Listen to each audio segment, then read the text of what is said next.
Man, it feels good to be back in this room. God damn, have I missed it. Okay, hold on a second. That's much better. Man, I'm so happy to be back in this room with all my girls. And you know what I've missed so much? I've missed this guy so much. I've missed my ThinkPad so much. I've missed my other ThinkPad so much. I've missed my other ThinkPad so much. I've missed the walls. I've missed these four walls, man. I've missed this thing as well, man. I've missed this thing as well. But we're back. We're back, and we're back doing it again.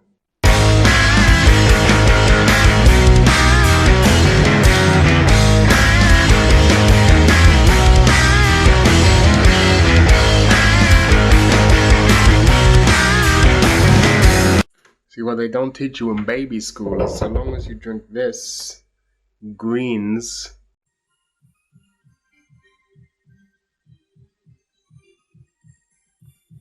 Hey guys, and welcome back to my Let's Play. Today we're going to be playing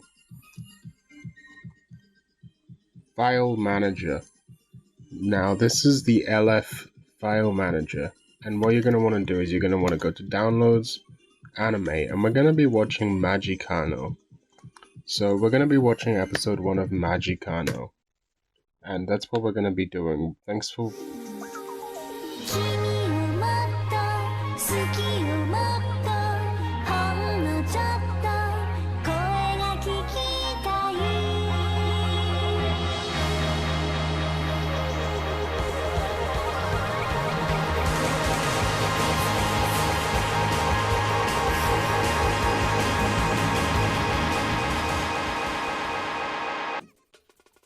You know, when I was like 20, 19, this lifestyle of mine was a lot more forgivable. But the older I get, you know, I'm in my mid-20s now, not my early 20s. The older you get, the further from normalcy you stray. Even if my lifestyle hasn't changed, I'm still the same hiki-neat, although the hiki part is debatable, that I've always been, or desired to be. And this is the thing, is that I sit there and I wonder, am I like happy or miserable? I don't know. I legitimately don't know. This is like the weird thing. I can't tell sometimes if I'm satisfied with my life. Now I know for a fact, really, when I think about it, that I kind of am, right? Because I remember being suicidally depressed. I remember self-harming, right? Like, I remember being way more mentally fucked up than I am now. But I think the main thing that's contributed to that, beyond anything else, is that I stopped smoking so much weed, and that I can sleep whenever the fuck I want. Weed fucked with my anxiety a lot, and definitely made my dissociation worse. And sleep has always been the biggest contributor to my mental health problems in my life. And once I was able to be a NEET, which means going to sleep and waking up whenever I want to, my mental health instantly improved. Because I don't know what sort of sleep disorder I have, but whatever it is, my sleep is incredibly inconsistent. You know, some days I'll stay awake for randomly 3 hours longer than normal. And if I try and go to sleep at the same time that I normally would, it just won't happen. I know this back when I was, going to school, going to work, going to uni. It didn't matter if I'd been sleeping consistently at the same time for a week. One day, my body, and it's almost always in increments of about 3 hours. My body's like, nope, today you're going to sleep 3 hours later than normal. And there's nothing I can do about it. And sometimes I sleep at the same time as normal, but for an hour or two longer. This stuff is out of my control. Generally speaking, though, it's the falling asleep time. It's that, I'll be fine or consistent for a while, and then randomly my body's like, you're staying awake for an extra 3 hours today, no matter what you do. And then once that happens, it never goes back. This is the real problem. Is that even if, let's say I have to wake up at, 7 each day, but one day I fall asleep 3 hours later than normal, but I still wake up at 7, it doesn't matter. My body is adjusted now. I'm still going to fall asleep that 3 hour later time, every time. There's not really anything I can do about it other than take sleeping pills, which is why I started taking sleeping pills at a relatively young age. No, I don't take sleeping pills, like, they're not prescribed to me. Stealing my mom's sleeping pills, I should say. Because there was just no other way I could fall asleep sometimes. And, you know, I needed to go to school, I needed to go to uni, I needed to go to work, so there's nothing, I didn't have a fucking choice, right? I started doing some, bit of a bad idea, but there's a couple times when I experimented with combinations that would just knock me out. In uni, I got through uni with a combination by this is really stupid. I mean, it's not actually dangerous, but it's like stupid nonetheless. You take one Ambien and then one diphenhydramine and melatonin. All three of those. I would take all three of those, and that would knock me the fuck out. I mean, you are not staying awake on that. Even though I even experimented once where I tried to stay awake, it wasn't even possible. It's like anesthesia. Like you ever been into surgery and going anesthetic? Because I've had surgery, and like you can't fight it. Like you're just gone. It's like that. Like it is a powerful. That is not a good combination. Those are at least 2 central nervous system depressants, which you should not be combining. Now, I did them all in low doses, so it wasn't. I wouldn't consider this to be very dangerous, because, okay, well, this is a side thing. But anyway, sleep has always been a problem for me, and now that I'm a NEET, well, I say now as if this is a recent development, but ever since I've been a NEET for years, you know, with the gaps in between of going to uni and working briefly, my mental health has massively improved. You know, and then other than a blip in the middle, which was basically caused by being put on SSRIs by doctors who misdiagnosed me with depression when I actually have bipolar 2, which is very dangerous. You do not want to give someone with bipolar SSRIs because they go fucking insane. Everyone goes a bit insane when they get on SSRIs, but bipolar people go extremely fucking insane, which is what happened to me.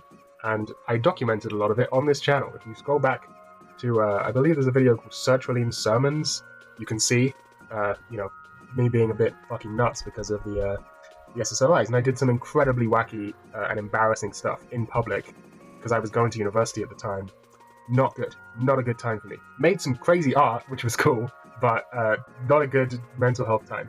And those SSRIs, even when I stopped taking them like 3 months after I started, they had side effects for like a year. I was getting brain zaps for like a year, and if you've noticed that all my shirts are chewed through, that was the SSRIs. For a year, I had that constant urge to chew my shirts, and I can't. This is such a weird side effect, but it went away after a year of not being on a side. And like, I chew gum all the time. It wasn't just chewing. Like, it wasn't like an MDMA situation where you just want to chew. It was specifically the feeling of fabric in my mouth. So I would chew my duvet, and I would chew my t-shirts and my hoodies. And so that's why all of my shirts are fucked up like this, because of these SSRIs that made me want to chew through my shirts. I have no desire to do this anymore. I stopped doing it, but I don't know what that was about. But yeah, other than that blip caused by, you know, psychiatric drugs, my mental health I feel like has been relatively stable. And recently, you know, past year or so, I think my mental health has been relatively stable. You know, not super manic, although I get, you know, I can still tell when I'm in a hypomanic period or a depressive period. Like I still get the swings, but they're nowhere near as intense as they have been in my life. Which is kind of confusing for me. Like, I'm not really sure what to do with this information. It's always strange when my mind is like normal. But then here's the thing, like, the question is, am I like happy with my life? And I don't really know what that question means, right? Like, it's kind of hard to. I don't have another life to compare it to. Am I happier than my friends? I guess in some senses, yeah. But in other senses, I have friends who seem to be living amazing lives that I wish I could have. Well, they're not the right thing for me. I feel like I've organized my life in a way that is pretty suited for me. But the question is, like, should I have done that? Do you understand where I'm getting at? Should I have organized my life in a way that is suited for me? Or should I be trying to seek out experiences that are uncomfortable? And stuff that I don't like? Like, am I limiting my personal growth by living a life that is comfortable? I don't know. Like, this is just a weird question I imagine most people don't think about. Because I would definitely say my life is comfortable, but is my life satisfactory? Is my life, am I content? I think I'm pretty close to content, but then, like, that's logically.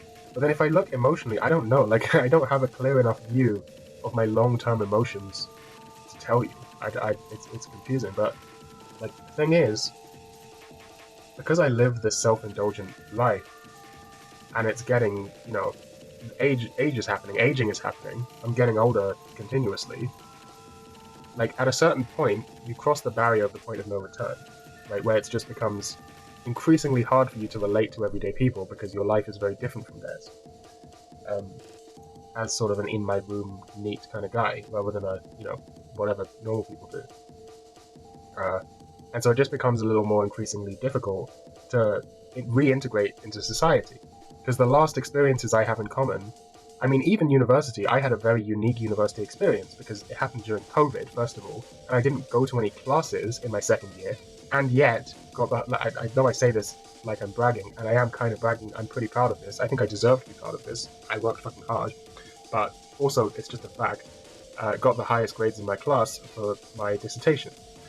So that's not a usual university experience, that you go in for 1 year, don't make any friends or talk to anyone, then halfway through the second year, a pandemic happens, you're now on Zoom, and then you decide to stop going to Zoom classes. No one ever even bothers you about it because attendance wasn't part of our grade, and then do all the work for the entire 2 years in the last 2 weeks before you're supposed to hand it in, and get the highest mark. Like, that's not a normal university experience by any means. I basically didn't go, right? Like, it's so even that, it's not really relatable to most people. So I guess like working a part-time job at a like bar is like my closest thing to relate. I don't know, it's odd, but that was many years ago at this point.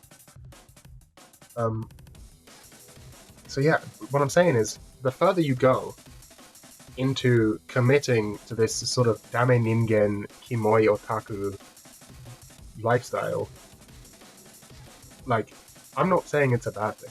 I think that I'm happy and content with this lifestyle, right? But if I have any doubts, it's getting too late to turn back. And the dame ningen, it doesn't go away. Once the stink of dame ningen is on you, it doesn't wash out.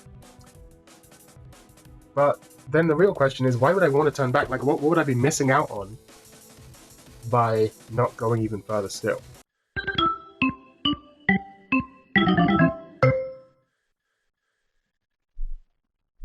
We're going to talk about anime for a bit. I feel like there's a lot of sort of a flowchart of anime fans. Like, you start off, you find some shows that you like. Normally it'll be whatever's popping off in the culture right now. So for me, that was Sword Art Online, and No Game No Life. And then a little later it would have been ReZero, and a little later it would have been maybe Demon Slayer and so on. And you watch it, and you enjoy it, and you watch all the other popular anime, and so on. And then you probably end up, being involved in the conversation on social media, catching some seasonal shows. Like, maybe, this show is airing this season that's popular, or this show that's a sequel to a show I've already watched is airing this season. Then you watch your first seasonal show, and so on. This is a very stock standard experience, happens to pretty much everyone who gets into anime, I feel like. But then, some people, they sort of stay around this sort of level. I think this is most people, because they're busy. They have other interests, they have other stuff to do. And while they like anime, like, it's not fair to say that these people aren't interested in anime. Of course they are. But they watch anime alongside other TV shows as part of their general life. And some people take it a little further, and they really like the aesthetics of anime, so they get a little more into it. They make a My Anime List account, and so on.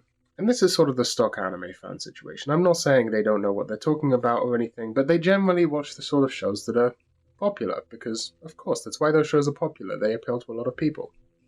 And they're not super interested in doing any deep dives, right? They probably don't know the names of any anime directors outside of Hideaki Anno and maybe Miyazaki, maybe something like this. Which is, it is what it is. There's nothing wrong with that. I don't know.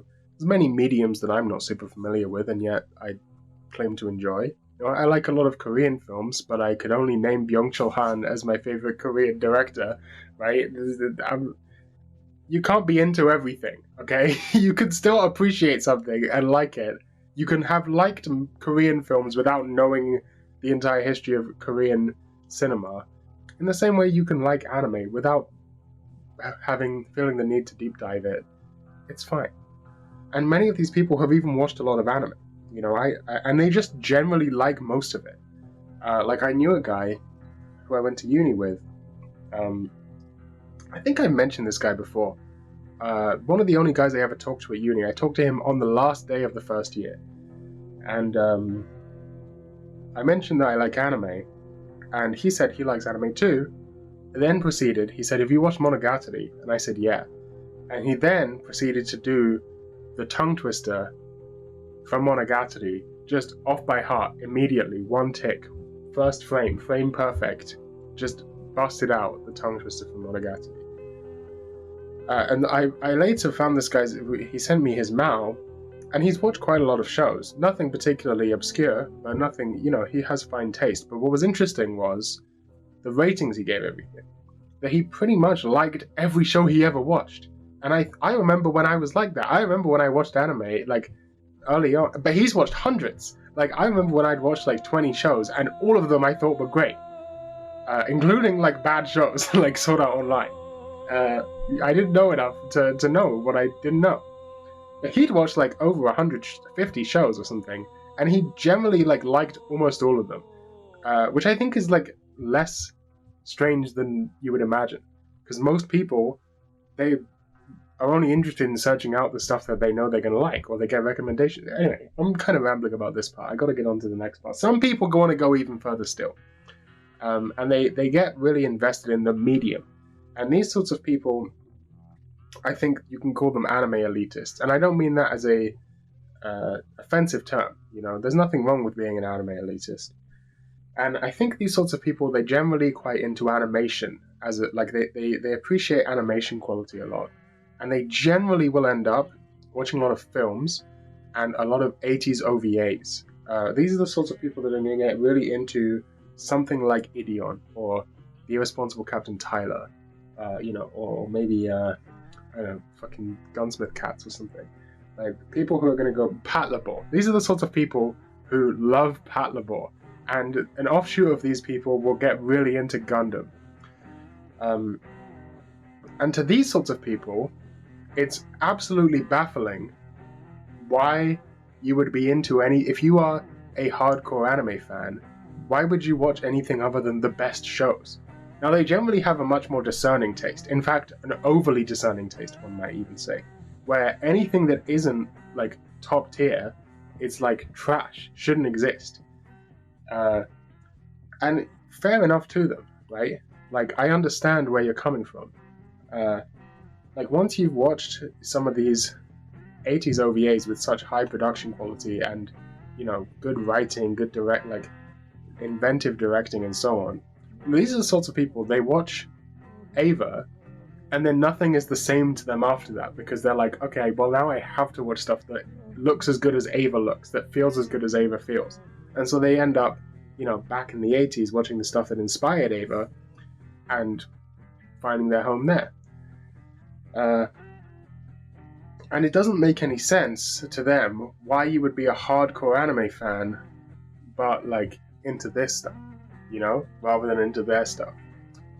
The only explanation they can think of is that it's kind of a sex thing, right? That it's a pervert thing.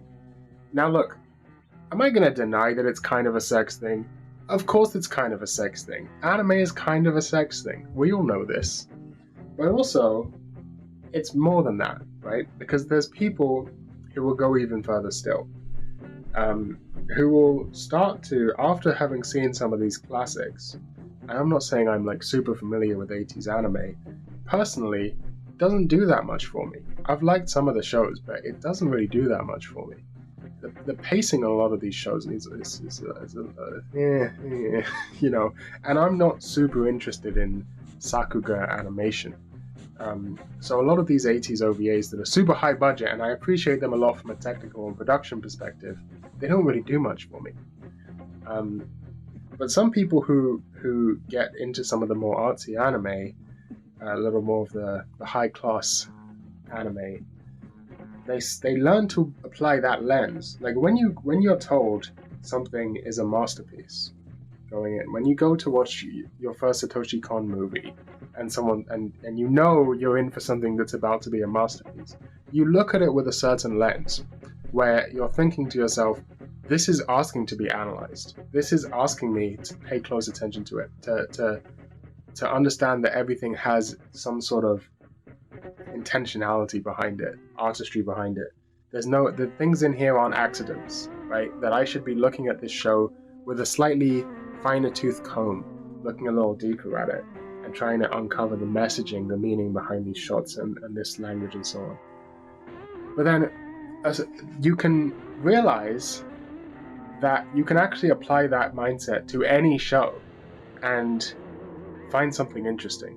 And this is where you can go even further still and start applying that mindset to something like Hidamari's sketch. You know, if you go back and you watch Hidamari's sketch with the mindset that everything is intentional and you're watching it like you would, you know, Karikano or something like this, right? You'll find that there's a lot more in this show than just cute girls doing cute things, although the cute girls doing cute things is a big part of it. And then once you've started watching enough anime, you start to notice these patterns, you start to catalog and database things, and you start to get your categorical attractions, and then you can go even further still. Now, I made this video for my IDMR channel called You Should Be Watching Bad Isekai.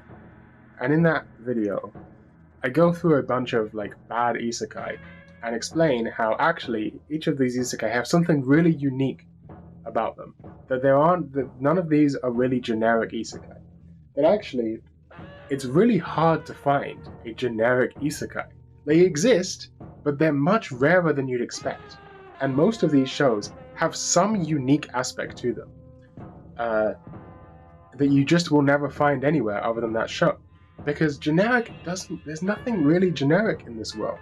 Everything, once you actually start looking for it, has some unique element that you can't find anywhere else. And sometimes that's a beautiful thing to find, and sometimes it's a terrible thing to find. Because sometimes you watch a show and you love it, and then nothing else is ever like that. Which sucks. It sucks when you really like something and it's completely unique, and you can never find anything else that scratches that same itch. Because you can only watch the same show so many times.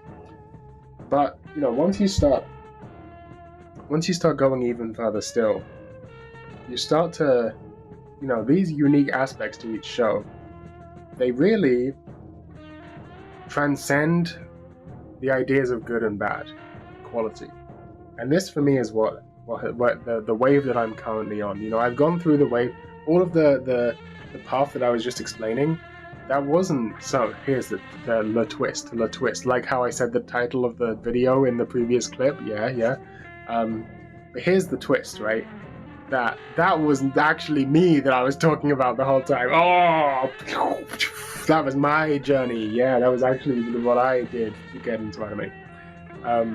But now I'm on the wave of like, good and bad doesn't matter. I'm not going to watch something because it's good or watch something because it's bad. I don't fucking care about the quality. In fact, I don't want to watch good shows. Like, there's a whole bunch of good shows. I mentioned Karikano.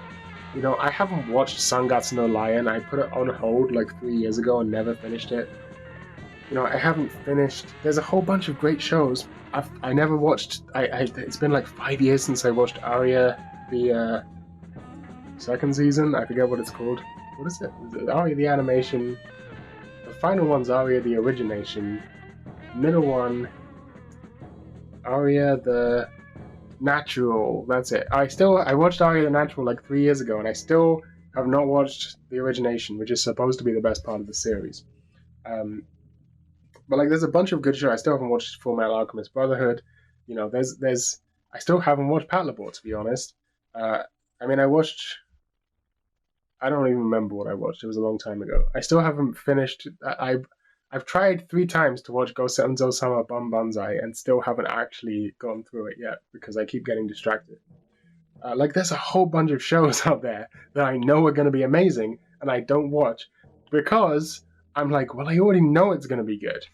Like, this isn't going to surprise me. I already know what I'm going to feel by the end of it. It's going to be, wow, that was great.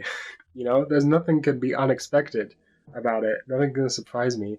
Really, in a sense, something being just great is kind of boring to me these days, which is an insane place to be mentally, but that's where I'm at. And so, you know, once you get there, once you're that, you know, fucking brain fucked, the concepts of good and bad quality kind of start to break down. And once you've watched as much bad isekai as I've watched, the concepts of good and bad quality start to break down. And you just see the matrix. You just see through the matrix. You just see categories.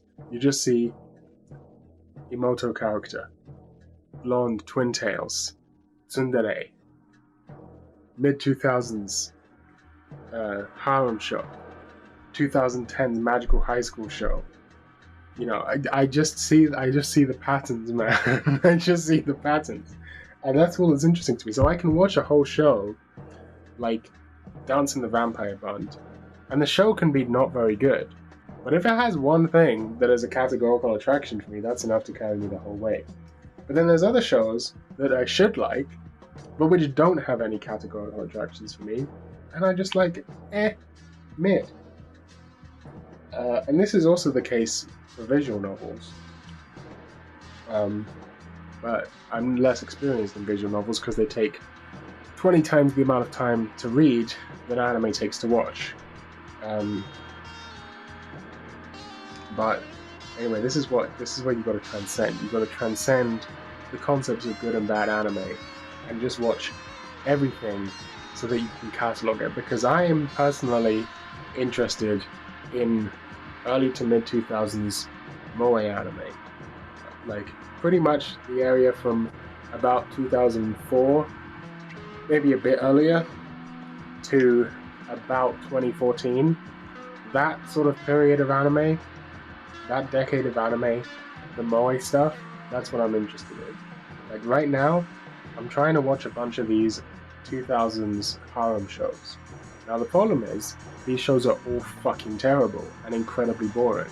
But for some reason, my brain won't let me watch anything else. Every time I try and watch something else that's better, you know, other than a seasonal show, because I could just watch one episode at a time as they air, you know, anytime I try and watch something better, I'm like, you know, that was cool. But I keep reaching when I get, okay, that was cool, let me reach for the next anime, and my hand lands on a 2000s harem show. And I don't really like any of them, but I don't know why, but I can't stop watching them, even though I don't like watching them. Like, I'm just like, I need to know the unique aspect of this one. I need to know which archetype is unique in this show. Like, and there'll be one girl, because the best ones, you know, they have like 20 fucking girls in the harem, and one of them's gonna appeal to me. You know, like I was watching, fuck, I don't even remember the name. I don't even remember the is it Teaching Feeling? Is that something else? Teaching Feeling is a porn visual novel, I think, like a fucking Nuki game. What am I thinking of? No, Teaching Feeling is Teaching Feeling the visual novel about the Cyclops girl? I think Teaching Feeling is the visual novel about the Cyclops girl. I gotta go look this up. Yes, Teaching Feeling is the visual novel about the slave Cyclops girl. I haven't read that one. I was thinking of Happy Lesson. Like Happy Lesson, bad show, didn't like it. But one of the girls, very cute. Don't even remember her name.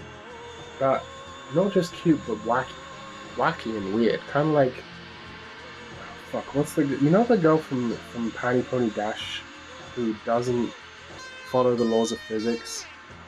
What's her name? It's not like fuck. Now I'm gonna look that up. Ichijo.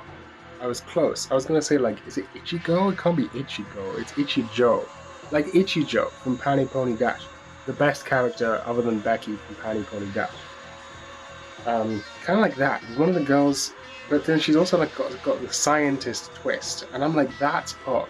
She's not in the show that much, but that's what I gotta watch, and so I will finish that show because of that girl. But right now, I'm not even watching that. I'm watching fucking Magicano, which is better than Happy Lesson, but somehow it doesn't have. Well, it does, because it has the Emoto characters. It has the Brocon Emoto, which is kind of based.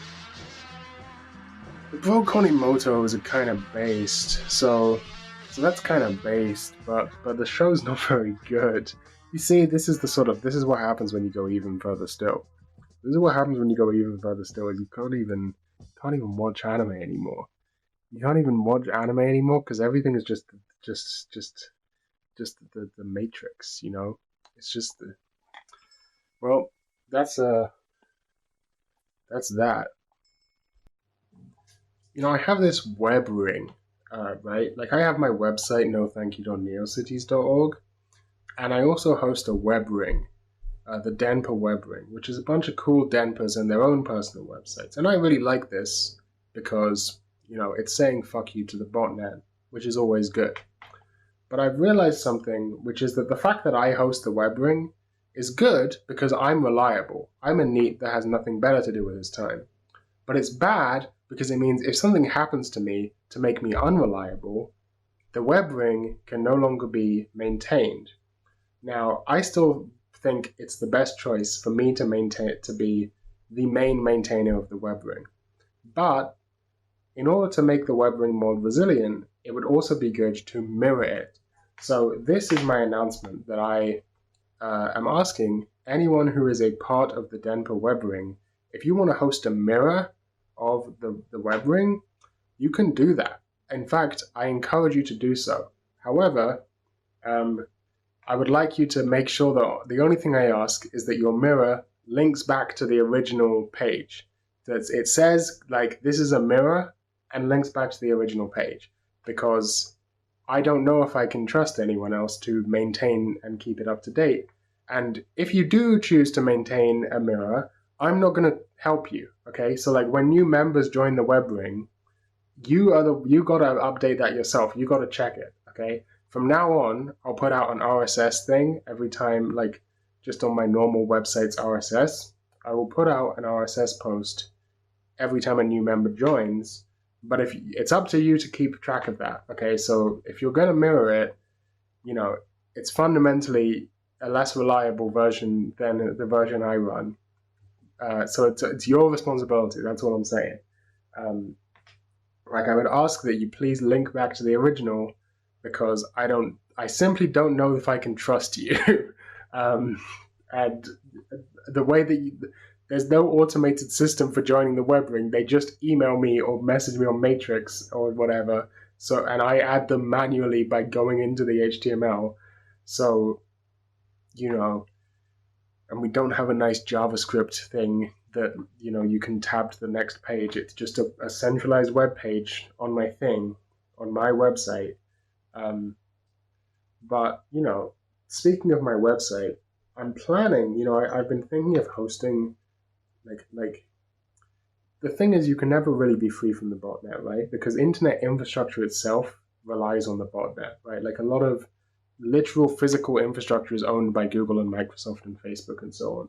Like a lot of the undersea cables that connect, that go under the big ocean, which one's that, Pacific? I don't know. But those are a lot of them are literally owned by Microsoft. And although you can technically be your own ISP, you still use the pipes. The internet is a series of pipes, and those pipes are owned by people, by capitalist entities known as the botnet collectively. So you can't ever really escape the botnet on the internet. You can't be truly self-sufficient. But, it would be nice just for reliability's sake to escape the botnet. So like NeoCities, as much as it's a great service and I love it, and also SDF, which I also have, I don't use my SDF site for anything, but I do happen to own a URL with SDF. These are great people that I love, but I'm not in any control if they decide to shut down one day, or if they get bought by someone who decides to fuck with it in some way. Like Bandcamp. Bandcamp just got bought by someone who's almost certainly going to fuck with it in many ways. I don't like the fact that I don't have any control over that, so I've always wanted to host my website myself. But I've never seen the point of hosting a website yourself if what that means is hosting a website on someone else's VPS that you're renting. What? You're just as vulnerable in that situation as if you just hosted on NeoCities. Now, of course, there's reasons to do that if you want to, do more complex things with a website than a NeoCities site can allow for. I don't, so it doesn't bother me. There's obviously reasons to do that. But in terms of reliability, really, ultimately, I've always thought that the end goal would be to host the website myself in this house on a Raspberry Pi connected to that router.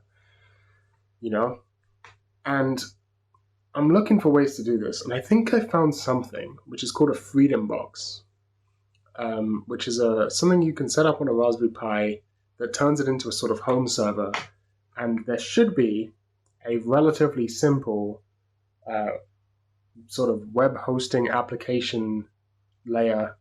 I don't really know the technical terms for the Freedom Box software that will let me do like DNS resolution with my dynamic IP and all of this sort of thing to host the website actually myself.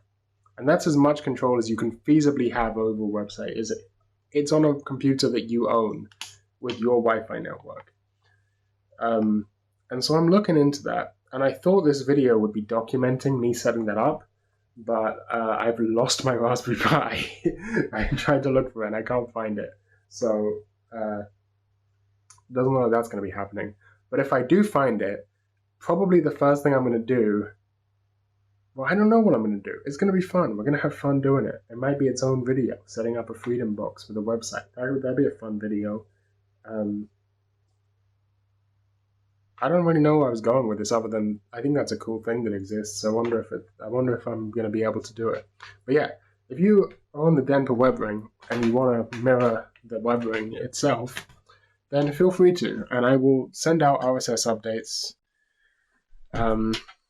when I add new people. But this is doing it at your own risk. You are in charge of maintaining this. Other than sending you an RSS thing when I add a new person to the WebRing, that's all you're getting, buddy. That's all you're getting. You gotta be in charge of maintaining this shit. So, yeah, you can just copy the fucking HTML and CSS from my website. Put it on your own website if you want to make it more resilient. Just in case you were wondering how that previous segment fit with the theme of the video, first you make a YouTube channel, then you make a website, then you go even further still and make your website on a Raspberry Pi. Anyway, since I've been away in Estonia for 3 months, they released Zero Sugar Monster Energy in the UK. Now, you could previously find this, but only in certain shops, and it used to be blue. This, I think, tastes like very slightly different from the old blue one. I might just be wrong. They all taste the same. But they've sort of re-released it, I guess, for a wide distribution. And I saw boxes of 4 packs of these in the shops today, and I was like, fuck yeah, I'm picking that up. Because normally, I don't drink Monster because it's got so much sugar in it, I can't justify the extra calories. Not that I care that much about calories, but it's just, some things are just going too far. But a Zero Sugar Monster Energy, I can definitely justify. The problem is, Monster cans are very big, and I'm not a fan of drinking them too quickly because it gives me the jitters. It's too much caffeine. I used to have a much higher caffeine tolerance when I took 200 milligrams in the morning every day, and now I only take 100 milligrams in the morning every day, which is like a cup of tea. So my caffeine tolerance has been really low for a while now, and so Monster makes me pretty caffeinated, which means I drink them slow. Drinking them slow means if I start drinking one halfway through the day, I don't fucking finish it until it's nighttime. So now I'm not going to be able to goddamn sleep, which I guess I should use as an excuse to watch all of Magicano before I fall asleep. It shouldn't be difficult because I've marathoned hundreds of anime. But Magicano is not a particularly marathon-friendly anime. Some shows are super. Anyway, this is a side point. We don't need to get into that. But Monster Energy Zero Sugar. I've been watching this show for hours at this point. I'm on episode 8. I just realized I have no idea what the fuck is going on. I don't know who half these characters are. I know the characters exist. Some of them, I could tell you who they are. But I don't, earlier? This shit was happening? I don't know who the fuck this bitch is. Am I supposed to know who this person is? I don't know who the fuck this bitch is. I think once I start not being able to recognize the characters in the show, I think that means we're done for the day. I think that means we're done with anime for the day. I know I said I would. Oh, fuck. I said no sleep till I finish the show. I said no sleep till I finish the show. I fucking lied, bitch. I lied, bitch. Because I'm sleepy. But I can't. I'm not going to be able to sleep because I just drank a monster. So I'm just going to put on some ASMR and see where it takes me. You know what I'm saying? Look, here we are, back in the dark. You're probably thinking, how's he going to put on ASMR? But here's the thing.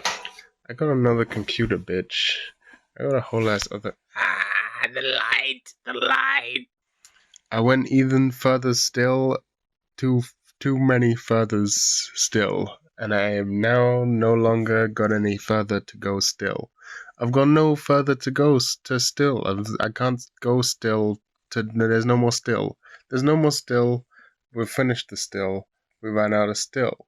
Because at the end of the day, we're only human. And that's the lesson of this video. That's the moral lesson of this video. At the end of the day, we're all alike. We're all special, but we're all the same deep down. We're all only human. And that's the lesson of the video.